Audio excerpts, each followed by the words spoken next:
Hello. आज हमारा पाठ स्पर्श का पहला पाठ बड़े भाई साहब, जिसे लिखा है मुंशी प्रेमचंद जी ने। तो मुंशी प्रेमचंद जी के बारे में कुछ पढ़ लेते हैं। तो 31 जुलाई 1880 को बनारस के करीब लम्ही गांव में जन्मे धनपत राय ने उर्दू में नवाब राय और हिंदी में प्रेमचंद नाम से लेखन कार्य किया। निजी व्यवहार और पत्राचार धनपत राय नाम से ही करते रहे। उर्दू में प्रकाशित पहला कहानी संग्रह सोजे वतन अंग्रेज सरकार ने जब्त कर लिया। आजीविका के लिए स्कूल मास्टरी, इंस्पेक्टरी, मैनेजरी करने के अलावा इन्होंने हंस, माधुरी जैसी प्रमुख पत्रिकाओं का संपादन भी किया। कुछ समय बम्बई की फिल्म नगरी में भी बिताया, लेकिन वह उन्हें रास नहीं आई। यद्यपि उनकी कई कृतियों पर यादगार फिल्में बनी, आम आदमी के दुख दर्द के बेजोड़ चितेरे प्रेमचंद को उनके जीवन काल में ही कथा सम्राट, उपन्यास सम्राट कहा जाने लगा था। उन्होंने हिंदी कथा लेखन की परिपाटी पूरी तरह बदल डाली थी। अपनी रचनाओं में उन्होंने उन लोगों को प्रमुख पात्र बनाकर साहित्य में जगह दी जिन्हें जीवन और जगत में केवल प्रताड़ना और लांछन ही मिले थे। 8 अक्टूबर 1936 में उनका देहावसान हुआ। प्रेमचंद ने जितनी भी कहानियाँ लिखीं वे सब मानसरोवर शीर्षक से 8 खंडों में संकलित हैं। उनके प्रमुख उपन्यास हैं गोदान, गबन, प्रेमाश्रम, सेवा सदन, निर्मला, कर्मभूमि, रंगभूमि, कायाकल्प, प्रतिज्ञा और मंगलसूत्र। ये उनका अपूर्ण था। अब हम आते हैं अपने इस पाठ के पाठ्य पुस्तक के प्रश्न उत्तरों पर। पहला प्रश्न जो मौखिक है, कथानायक की रुचि किन कार्यों में थी? कथानायक की रुचि पढ़ने में तो बिल्कुल भी ना थी। उनकी रुचि थी कंकरियाँ उछालने में, कागज़ की तितलियाँ उड़ाने में, साथियों से गप मारने में। कभी वह चार दीवारी पर चढ़कर नीचे कूदता था, कभी फाटक पर सवार होकर उसे आगे पीछे इस प्रकार घुमाता मानो मोटर कार का आनंद उठा रहा हो। उसे फुटबॉल की उछल कूद, कबड्डी के दाव घात तथा वॉलीबॉल की तेजी फुर्ती अच्छी लगती थी। दूसरा प्रश्न, बड़े भाई साहब छोटे भाई से हर समय पहला सवाल क्या पूछते थे? बड़े भाई साहब छोटे भाई से हर समय पहला सवाल यही पूछते थे, कहाँ थे? हमेशा यही सवाल इसी लहजे में पूछा जाता था। इसका जवाब छोटे भाई के पास केवल मौन था। अगला सवाल, दूसरी बार पास होने पर छोटे भाई के व्यवहार में क्या परिवर्तन आया? दूसरी बार भी छोटा भाई तो पास हो गया, पर बड़ा भाई फेल हो गया। बड़े भाई ने इस बार घोर परिश्रम किया था, मगर बेचारे फेल हो गए। छोटे भाई को उन पर दया आती थी। जब नतीजा सुनाया गया तब छोटा भाई भी बड़े भाई के साथ रोने लगा। छोटे भाई की अपनी पास होने की खुशी आधी रह गई।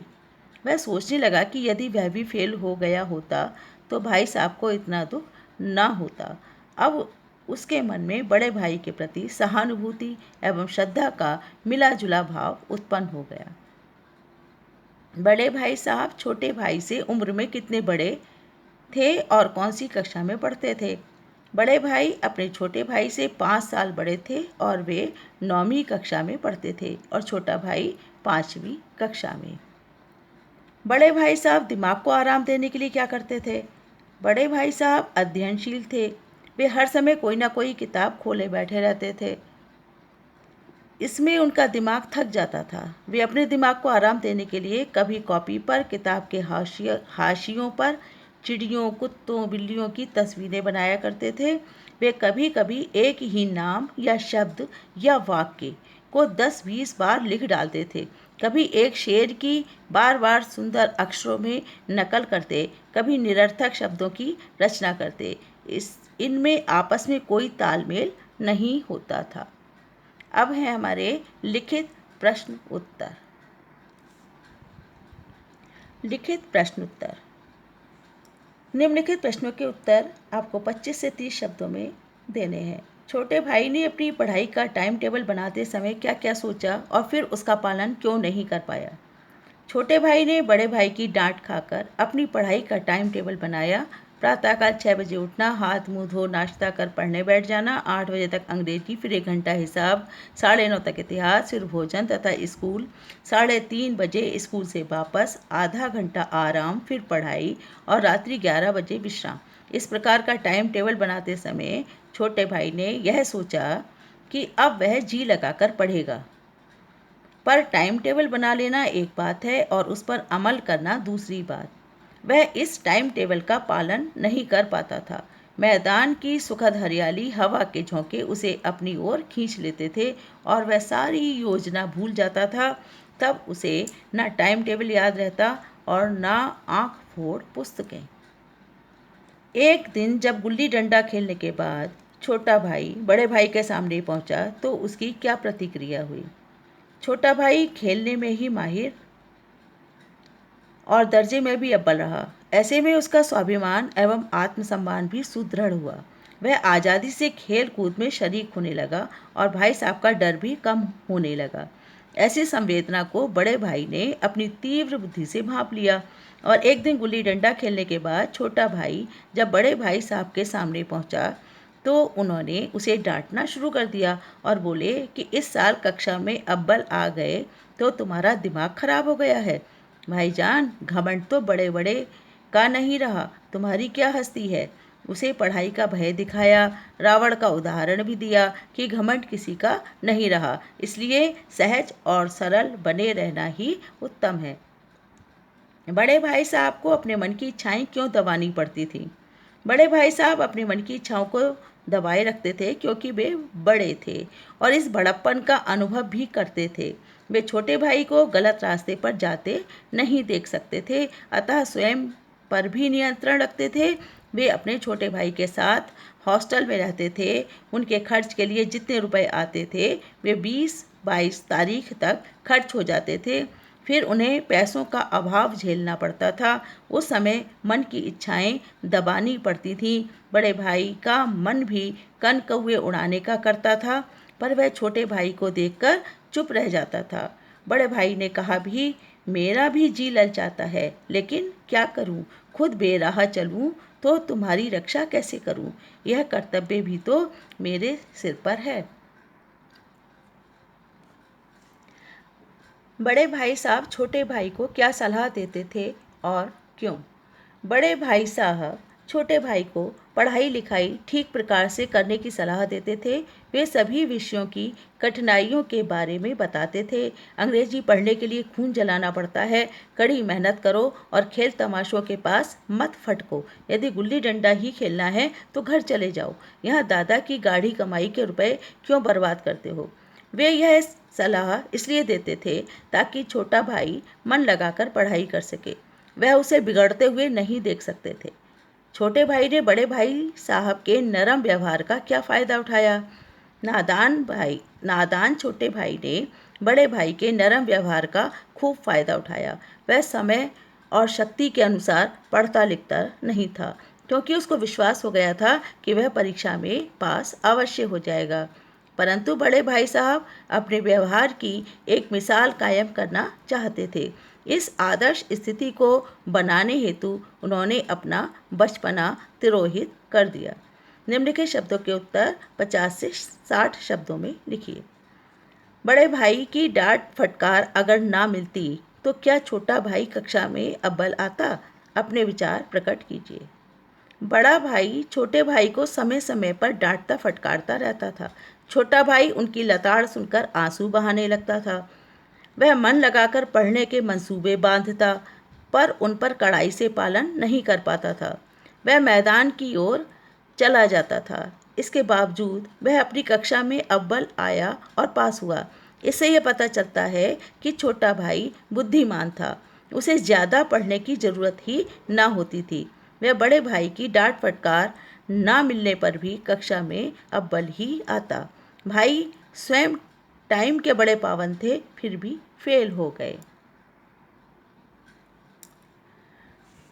बड़े भाई साहब पाठ में लेखक ने समूची शिक्षा के किन तौर तरीकों पर व्यंग किया है, क्या आप उनके विचार से सहमत हैं। लेखक ने पाठ में अनेक स्थलों पर समूची शिक्षा के तौर तरीकों पर व्यंग किया है। इसमें रात दिन आंखें फोड़नी पड़ती हैं। अलजबरा और जियोमेट्री में लोहे के चने चबाने पड़ते हैं। इंग्लैंड के इतिहास के बादशाहों के नाम याद रखने आसान नहीं। 8 हेनरी हो गुजरे हैं। कौन सा कांड किस हेनरी के ज़माने में हुआ याद करना कठिन है। एक का क्रम बिगड़ा सब गायब। दर्जनों जेम्स, विलियम और चार्ल्स हैं। लगता है उन्हें नाम नहीं मिलते थे। रटंत को शिक्षा का पर्याय बना दिया गया है। लंबे लंबे निबंध लिखने को दिए जाते हैं। हम उनके विचारों से पूरी तरह सहमत नहीं हैं। अब शिक्षा में व्यावसायिक पक्ष पर बल दिया जाता है। रटंत का स्थान बहुत घट गया है। बड़े भाई साहब के अनुसार जीवन की समझ कैसे आती है। बड़े भाई साहब के अनुसार जीवन की समझ निम्नलिखित बातों से आती है। कठिन परिश्रम करने से, जिम्मेदारी का अनुभव करने तथा कर्तव्य का पालन करने से, मुसीबत में ना घबराने से, अपने से बड़ों का सम्मान करने से। छोटे भाई के मन में बड़े भाई साहब के प्रति श्रद्धा क्यों उत्पन्न हुई। जब छोटे भाई ने देखा और अनुभव किया कि उसके बड़े भाई के मन में उसके भविष्य को लेकर चिंता है, वे उसे बेराह ना चलने के लिए कृत संकल्प हैं। वे घर परिवार की जिम्मेदारी को भली प्रकार समझते हैं तथा इसी को सोचकर अपने ऊपर नियंत्रण रखते हैं। बड़े भाई के ऐसे उत्तम विचारों को सुनकर छोटे भाई को अपनी लघुता का अनुभव हुआ और उसके मन में बड़े भाई साहब के प्रति श्रद्धा उत्पन्न हुई।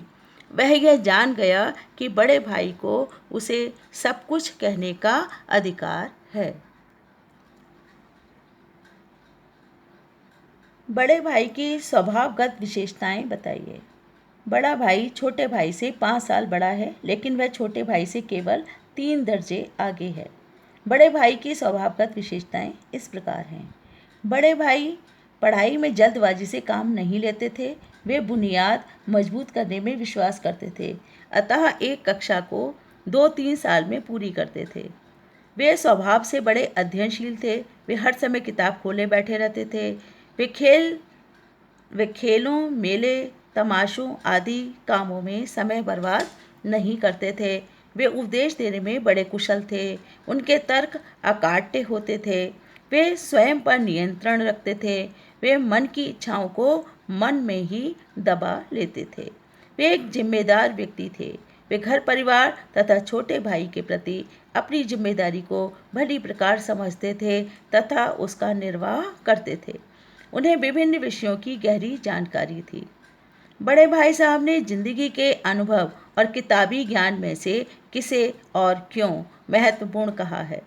बड़े भाई साहब ने जिंदगी के अनुभव और किताबी ज्ञान में से जिंदगी के अनुभव को अधिक महत्वपूर्ण कहा है। इसका कारण यह है कि जीवन को भली प्रकार चलाने में किताबी ज्ञान काम नहीं आता, वहाँ जिंदगी का अनुभव काम आता है। बिना किताबी ज्ञान पाए व्यक्ति अपने अनुभव के आधार पर जीवन को भली प्रकार संचालित कर सकता है। बड़ा भाई इस कथन के समर्थन में अपने अनपढ़ दादा और एमए हेडमास्टर का उदाहरण देता है। हेडमास्टर के घर का इंतजाम जब से उनकी माता ने संभाला, तब से खर्च पूरा होने लगा और घर में लक्ष्मी आ गई। बताइए, पाठ के किन अंशों से पता चलता है कि छोटा भाई अपने भाई साहब का आदर करता है। मैं छोटा था, वह बड़े थे। मेरी उम्र 9 साल की थी, वह 14 साल के थे। उन्हें मेरी चिंता और निगरानी का पूरा और जन्मसिद्ध अधिकार था और मेरी शालीनता इसी में थी कि उनके हुक्म को कानून समझूं। भाई साहब को ज़िंदगी का अच्छा अनुभव है। मेरे दर्जे में आओगे लाला तो ये सारे पापड़ बेलने पड़ेंगे और तब आटे दाल का भाव मालूम होगा। इस दर्जे में अव्वल आ गए हो तो ज़मीन पर पाँव नहीं रखते, इसलिए मेरा कहना मानिए। लाख फेल हो गया हूँ, लेकिन तुमसे बड़ा हूँ। संसार का मुझे तुमसे ज़्यादा अनुभव है। जो कुछ कहता हूँ उसे गृह बांधिए, नहीं पछताइएगा। भाई साहब के भीतर भी एक बच्चा है। भाई साहब ने मुझे गले लगा लिया और बोले, मैं कनकौए उड़ाने को मना नहीं करता, मेरा भी जी ललचाता है, लेकिन करूं क्या? खुद बेराह चलूं तो तुम्हारी रक्षा कैसे करूं? यह कर्तव्य भी तो मेरे सिर है। संयोग से उसी वक्त एक कटा हुआ कनकौआ हमारे ऊपर से गुजरा। उसकी डोर लटक रही थी। लड़कों का एक गोत पीछे पीछे दौड़ा चला आता था। भाई साहब लंबे हैं ही उछलकर उसकी डोर पकड़ ली और बेतहाशा हॉस्टल की तरफ दौड़े। मैं पीछे पीछे दौड़ रहा था। निम्नलिखित के छोटे भाई साहब, अगला है हमारा घ नंबर। भाई साहब छोटे भाई का भला चाहते हैं। मेरे देखते तुम बेराह ना चलने पाओगे। अगर तुम यों ना मानोगे तो मैं, उन्होंने थप्पड़ दिखाया, कि इसका प्रयोग भी कर सकता हूँ। मैं जानता हूँ तुम्हें मेरी बातें जहर लग रही है। अगला है हमारा, निम्नलिखित के आशय स्पष्ट कीजिए। इम्तिहान पास कर लेना कोई चीज़ नहीं है, असल चीज़ है बुद्धि का विकास। इम्तिहान तो कोई भी उत्तर रटकर पास कर लेता है, पर इससे बुद्धि का विकास होना तय नहीं है। जीवन में जो चीज़ काम आती है वह है बुद्धि का विकास होना। बुद्धि के विकास से ही जीवन चलता है, बिना बुद्धि के विकास से काम नहीं चलता। दूसरा पंक्तियां हैं, फिर भी जैसे मौत और विपत्ति के बीच भी आदमी मोह और माया के बंधन में जकड़ा रहता है, मैं फटकार और घुड़कियां खाकर भी खेल कूद का तिरस्कार ना कर सकता था। उत्तर है हमारा, लेखक अर्थात छोटे भाई का भौतिक एवं मानसिक धरातल पर मूल्यांकन कर पाना अत्यंत कठिन हो गया था। वह अपने जीवन में टाइम टेबल के अनुरूप नहीं चल पाए, क्योंकि प्राकृतिक अवयवों के प्रति आसक्त होकर उसने खेल कूद को भी महत्ता दी। मैदान की वह सुखद हरियाली, हवा के हल्के हल्के झोंके, फुटबॉल की वह उछल कूद, कबड्डी के वह दांव घात, वॉलीबॉल की वह तेजी और फुर्ती अपनी ओर आकर्षित करते, परंतु घर वापसी पर भाई साहब को नसीहत और फजीहत का अवसर मिल जाता। इसी प्रकार लेखक मोह माया के दृष्टांत से स्पष्ट करना चाहता है कि किस प्रकार इंसान भौतिक सुख संग्रह में जीवन बिता देता है जो कि नश्वर है। उसी भांति वह बड़े भाई साहब की डांट फटकार पर भी खेलने से वंचित नहीं रह सकता। तीसरा है हमारा, बुनियाद ही पुख्ता ना हो तो मकान कैसे पायदार बने। मकान को मजबूत बनाने के लिए उसकी नींव का पुख्ता होना जरूरी है। पुख्ता नींव पर ही पायदान मकान बन सकता है। इसी प्रकार जीवन की मजबूती के लिए बचपन की शिक्षा का पक्का होना जरूरी है। यदि प्रारंभिक शिक्षा की नींव मजबूत बन जाए तो अगली शिक्षा पक्की रहेगी। चौथी पंक्तियां हैं बनी, आंखें आसमान की ओर थीं और मन उस आकाशगामी पथिक की ओर जो मंद गति से झूमता पतन की ओर चला आ रहा था, मानो कोई आत्मा स्वर्ग से निकलकर विरक्त मन से नया संस्कार ग्रहण करने जा रही हो। लेखक खेलने में इतने लवलीन थे कि एक कनकौआ लूटने बेतहाशा दौड़ रहे थे। वहां पर वह सब बालकों की पूरी सेना के साथ उस पतंग के साथ ही उड़ रहे थे। किसी को अपने आगे पीछे की कोई खबर ना थी। सभी मानो उस पतंग के साथ ही आकाश में उड़ रहे थे, जहां सब कुछ समतल है, न मोटर कारें हैं, न ट्राम, न गाड़ियां। प्रस्तुत पंक्ति का यह आशय लेखक की मनोदशा का वर्णन करता है। तो यह पाठ हमारा बड़े भाई साहब के प्रश्न उत्तर यहीं पर समाप्त होते हैं।